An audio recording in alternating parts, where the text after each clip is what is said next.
Selamat sore, salam sehat bagi kita semua. Perkenalkan, nama saya Geisa Viva Zara dengan NIM 23242312. Dosen pengampu Ibu Ria Ukur Ginting, SSI, MSc. Saya akan mempresentasikan sistem pendukung keputusan dengan menggunakan metode TOPSIS. Yang pertama adalah latar belakang.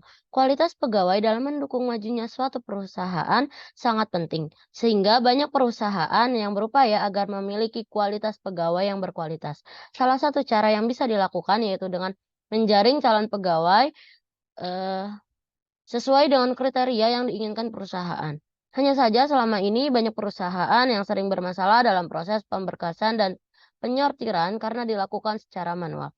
Karena sangat dimungkinkan terjadinya kesalahan dalam model seleksi ini, sehingga hasilnya tidak menjadi sesuai dengan kriteria calon pegawai yang diinginkan perusahaan.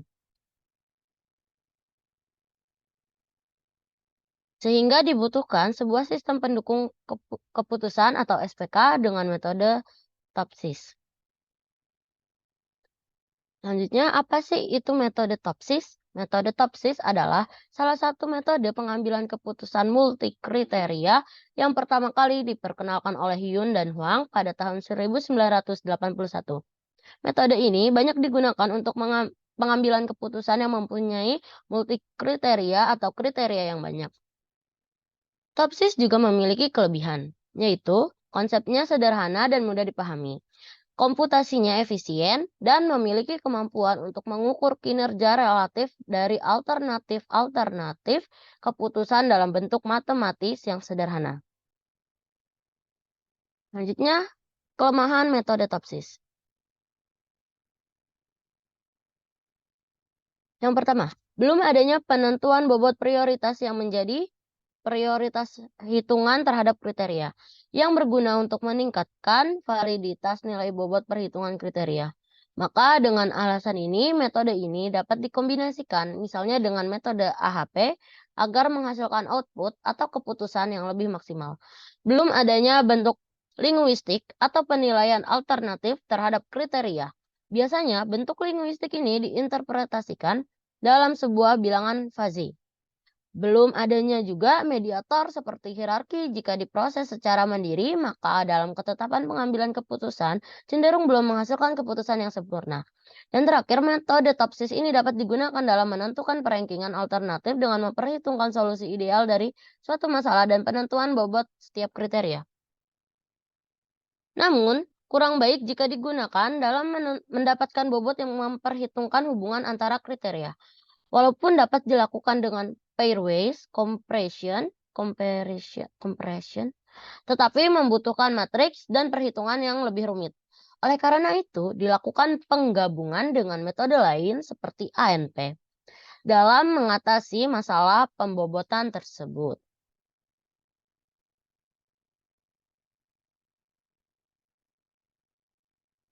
Selanjutnya ada langkah-langkah dalam prosedur TOPSIS. Yang pertama, membuat rating kinerja setiap alternatif pada setiap kriteria CJ yang ternormalisasi. Itu dengan menentukan solusi ideal positif A+ dan solusi ideal negatif A- berdasarkan rating bobot ternormalisasi. Nah, A+ dan A- ini disimpulkan dengan YJ+ dan YJ-. Jadi YJ+ itu diambil dari nilai maksimal dan YJ- ini diambil dari nilai minimalnya.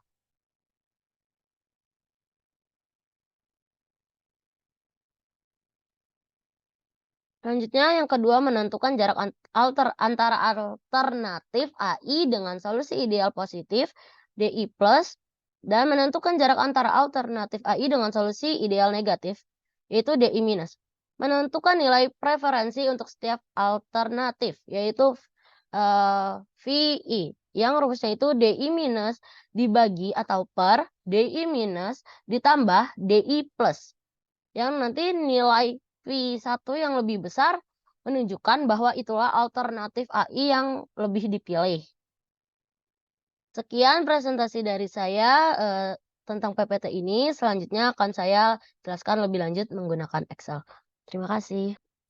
Oke, sebelum saya masuk untuk menjelaskan Excel dengan metode Topsys, di sini saya sudah memiliki pertanyaan. Jadi akan saya bacakan. Ya, pertanyaannya itu, setelah wawancara dengan Nesti, Desi, dan Ari, selaku staf HRD pada Rumah Sakit Akademik UGM, terdapat beberapa faktor yang harus dipertimbangkan dalam penerimaan pegawai di Rumah Sakit Akademik UGM. Nilai bobot tiap kriteria juga ditentukan oleh Nesti, Desi, dan Ari selaku staf HRD pada Rumah Sakit Akademik UGM. Bobot di sini merupakan beban yang diberikan kepada setiap kriteria untuk menunjukkan tingkat kepentingan yang dipresentasikan ke dalam nilai. Berikut pembagian nilai bobot tiap kriteria. IPK dan TPA 5, TOEFL 4, pengalaman kerja 3, usia 3, subkriteria TPA yaitu tes verbal 4, numerik 4, logika 4. 3 orang peserta diantaranya yaitu Andi, Sinta, dan Doni yang menjadi alternatif terpilih menjadi tenaga kerja di bidang fisioterapi. Hitunglah nilai dari hasil tes potensi akademik yang dilakukan oleh perusahaan secara langsung. Tes tersebut berisi bobot dari 26% soal tes verbal, 27% tes numerik, dan 27% tes logika.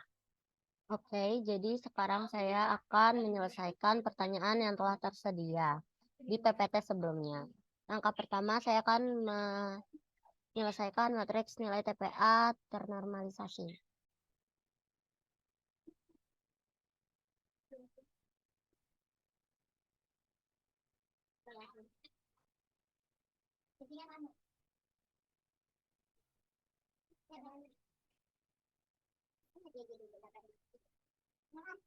Ini video gue banyak banget durasinya.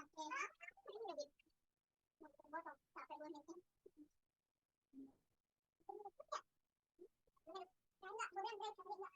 Kalau di bukan. Tapi terus enggak. Kalau di grup enggak bisa kalau durasi panjang. Enggak ada yang tadi sedikit enggak. Teknisnya lebih sudah ada dulu sih, Bu. Tapi tidak. Jadi ada.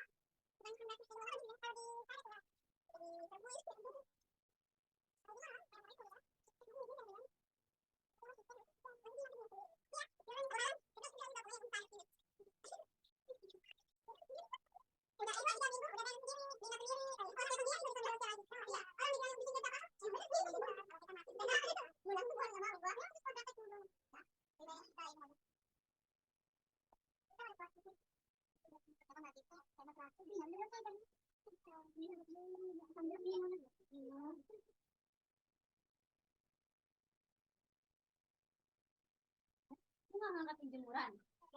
Kayak baju lu pada jatuh. Emang soalnya tadi baju yang jatuh. Karena dikit. Lu pada dikit.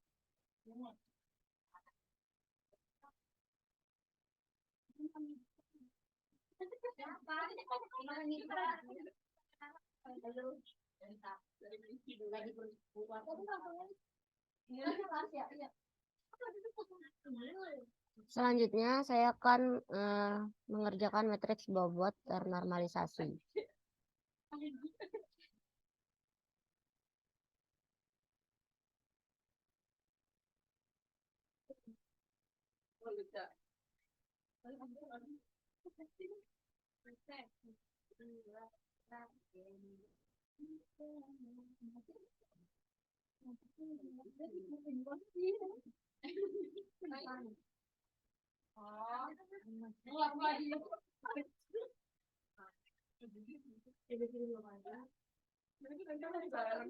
Mandinya jangan kayak sih, satu rapi. Lah, gue mah nggak kayak gitu anjir. Gue mah dia mandinya kan kita pakai itu udah anjir udah bergabung. Enak gue juga malam itu bilang sama udah mandi cepet. Dia mandi cepet banget. Dia nggak bisa. Ya udah tinggalin gue bilang. Nggak sama aja gue dia sekarang. Mana gue nggak salah. Gue kangen lu kan.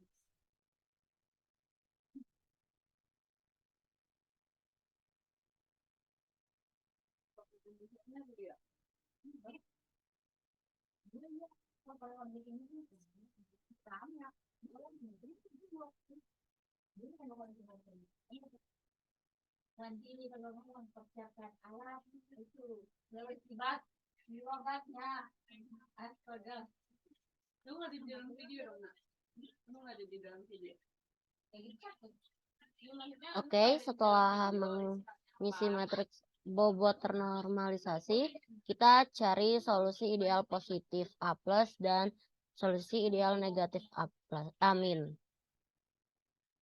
Jadi rumusnya itu kalau solusi ideal positif A+ itu kita cari nilai paling terbesar di antara di matriks bobot ternormalisasi atau TPA ini.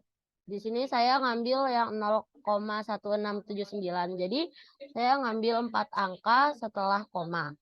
Lalu Y2 plusnya itu 0,1636. Y3 plusnya 0,1621. Dan untuk solusi ideal negatif minusnya itu kebalikan dari yang A+. Jadi Y1 minusnya itu kita cari yang paling rendah, yaitu 0,1383, Y2 minusnya 0,1491, dan Y3 minusnya 0,1526.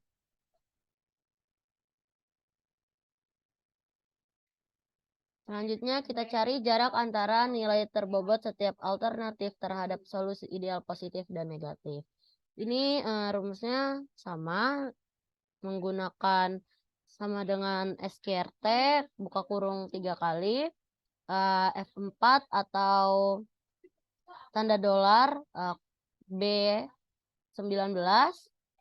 Jadi tanda dolar B, di situ tanda dolar lagi, di situ 19 dikurang C12, tutup kurung, terus pangkat 2, tutup kurung lagi, ditambah buka kurung lagi, dolar C dolar 19 dikurang D12, tutup kurung, pangkat 2, tutup kurung lagi, baru ditambah, lalu buka kurung, dolar D dolar 19 dikurang E12, tutup kurung, pangkat 2, terus tutup kurung lagi 3 kali. Lalu akan menghasilkan seperti ini. Dan untuk yang D minusnya sama, disesuaikan saja. Lalu yang terakhir, menentukan nilai preferensi setiap alternatif. Contohnya itu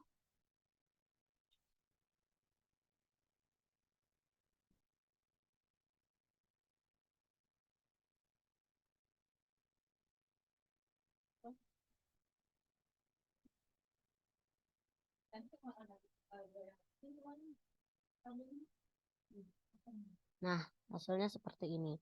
Lalu langkah selanjutnya itu kita tentukan nilai preferensi TPA. Jadi di sini sudah ada ya. Antara Andi, Sinta, Doni memiliki IPK berapa, nilai TOEFL berapa, nilai total TPA berapa, pengalaman kerja berapa, dan terakhir usianya berapa. Setelah itu kita cari matriks keputusan ternormalisasi. Setelah itu matriks keputusan bobot ternormalisasi, solusi ideal positif A plus dan negatif A min.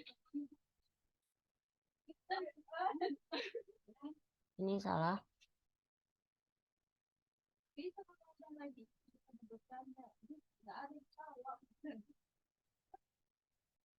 Oke. Habis itu jarak antara nilai terbobot setiap alternatif terhadap solusi ideal positif dan negatif. Dan terakhir V1, 2, dan 3. Jadi caranya itu sama seperti yang saya terangkan di awal. Lalu setelah final di V yang kedua ini, disitulah kita dapat menentukannya. Jadi jika dilihat dari nilai V ini, V1 memiliki nilai terbesar, sehingga dapat disimpulkan bahwa alternatif pertama yang akan dipilih menjadi karyawan yaitu Andi dengan nilai kriteria tertinggi untuk kategori fisioterapi. Sekian dari saya, kurang lebihnya mohon maaf. Terima kasih.